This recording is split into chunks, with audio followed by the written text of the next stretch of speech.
Menteri Kampo Yeng Jong ka Sarkar Pedeng U Amit Shah ulaya thu bagi kat tu kat ni ki distrik kila Shakta haki Naksil bagi badang Sadin hakaroi kapal. Kinong yo jingerap Kim Jutip Shapang ki skim jingerap ration. Ulakam bahaki rukum trekam menchua watsan kilo ukhauru jupoi Shakilong Yeng beduk da kaburam kabadai hok.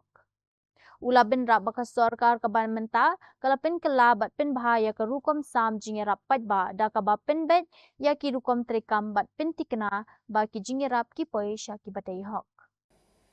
क्योंकि उसको मालूम ही नहीं है कि मोदी जी दिल्ली से मेरे लिए 5 kilo अनाज भेज रहे, बीच में सिस्टम का कोई बिचौलिया ये अनाज को चाऊ कर जाता था, मगर आज कोई उंगली भी नहीं डाल पाएगा। सीधा डिजिटल तरीके से उसको अपना अधिकार मिलने की व्यवस्था हो जाएगी।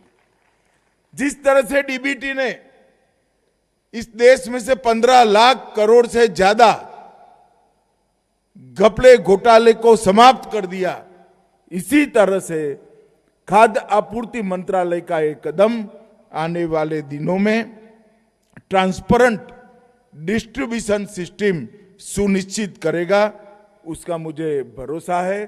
और नरेंद्र मोदी जी का जो मंत्र है मिनिमम गवर्नमेंट मैक्सिमम गवर्नेंस, उसको आज जमीन पर उतारने का काम एक नए क्षेत्र के अंदर हो रहा है। टेक्नोलॉजी और मोदी जी की मानवों के प्रति संवेदना, गरीबों के प्रति भावना, शुद्धता और सच्चाई, ये दोनों का एक अद्भुत संगम आज यहां पर देखने को मिलेगा।